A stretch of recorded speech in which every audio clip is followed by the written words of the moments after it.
Hello again everyone. I've been reviewing quite a lot of pretty expensive lenses recently, so now it's time to take a look at something that's potentially incredibly good value and very affordable.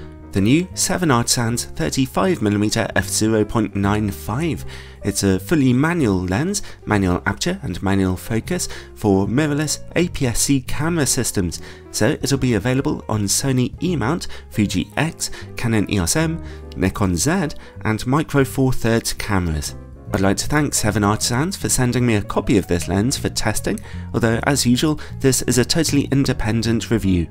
f/0.95 is obviously an incredibly bright maximum aperture, useful for shooting in dark situations or for getting deeply out of focus backgrounds. However, they are not revolutionary. I've tested quite a few lenses out there that are this bright before, one that was even brighter. What makes this new 7artisans option stand out is its very low price of only $255 or £200 here in the UK. Unless its image quality turns out to be some kind of complete disaster, then that is incredible value for money. That even undercuts the very reasonable price of an older, competing Nikon 35mm f/0.95, a lens that I liked very much. If you use this 7artisans lens on a full frame camera, then here is the vignetting you'll get at f/0.95 and now at f5.6. As you can see, it covers quite a large area of the sensor, but you'll obviously still want to shoot in crop mode. And that 35mm focal length is kind of the icing on the cake. On an APS-C camera, that offers a lovely standard field of view, neither wide angle nor telephoto, which is perfect for getting in a whole scene while still being able to nicely emphasize your subject. It's a very close experience to using a 50mm f1.4 lens on a full frame camera, which is awesome. As a low budget option, this lens has a lot in common with other inexpensive manual focus Chinese prime lenses, being very simply designed but feeling decently solid, weighing just under 200 grams while remaining quite small in size. It's based on a metal lens mount which has an incredibly cool looking gunmetal grey finish. The rest of the lens is very metallic, well, apart from the glass, obviously, and the focus ring turns reasonably smoothly and precisely enough, but its own metallic finish feels a bit coarse on your fingers to touch.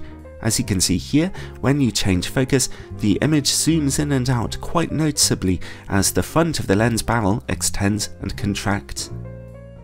The lens's aperture is controlled by an aperture ring that turns smoothly without any clicks. That's potentially useful for video makers, but a lot of stills photographers will slightly prefer to have aperture clicks to make your control experience a bit more tactile.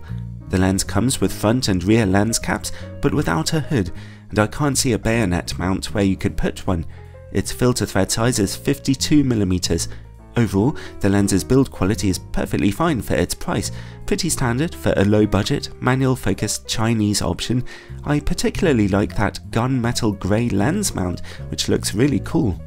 Anyway, image quality. I tested this lens on a 24 megapixel APS-C camera, my little Sony A5100. At f/0.95, we see a lot of things going on in the middle of the image. What's impressive is that the lens's sharpness and contrast is actually pretty good at this maximum aperture. What's less impressive is that contrasting edges show a lot of purple fringing, and the entire image seems to have quite a red colour cast to it. Let's have a look in the corners. There's good and bad news here too. They're not as bad at f/0.95 as I was expecting to see, and not as disastrously soft as they could have been. The bad news is that we do see a lot of ghosting and colour fringing. Let's drop down to f1.4. We see a little more brightness and contrast here, but the image there is still quite soft. In the middle, we only see a small improvement there too. Let's drop down to f2. Now we see a substantial improvement. The purple fringing is gone. Sharpness and contrast are bitingly good, and that red colour cast over the whole image seems to have gone. Over in the corners, we see a small improvement in sharpness, although colour fringing is still pretty noticeable.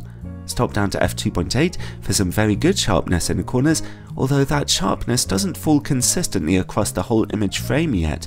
If you look inwards a little, there's some softening before it gets sharper again in the middle. f4 and f5.6 see further improvements that lead to some really excellent image quality all around. The lens stays this sharp down to f8, stop down to f11 or f16 to see some softness emerging from the effects of diffraction. Overall, the lens's image quality characteristic is one of the most complex I've tested so far. The lens has a lovely sharp sweet spot in the middle of your image straight from f0.95, which is great, but at those wider apertures there are some real problems with colour fringing, and you'll want to correct that red colour cast too. But stopping down to f2 or darker yields some very nice improvements and even some really excellent image quality at around f5.6. Let's take a look at distortion and vignetting now. The lens projects some moderate barrel distortion. At f0.95 we see surprisingly little vignetting. Those corners look reasonably bright, probably because of the lens's fairly large image circle. Stop down to f1.4 or f2 and any traces of vignetting there are totally gone, so a really nice performance there. Now let's take a look at close-up image quality. The lens can get you reasonably close to smaller subjects here, focusing down to about 37 centimeters. At f0.95 we still see a good amount of sharpness in the image, although contrast is weaker and colour fringing is quite strong. Stop down to f1.4 to see a lot more contrast emerging, and at f2 close-up image quality is great. Now let's take a look at work against bright light. It's pretty disastrous here.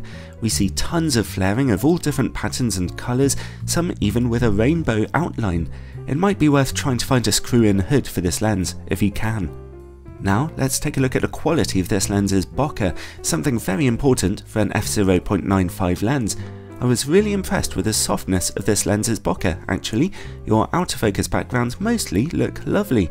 Here is the worst case scenario, where a particularly complex background has brought out a little messiness and some slight colour fringing.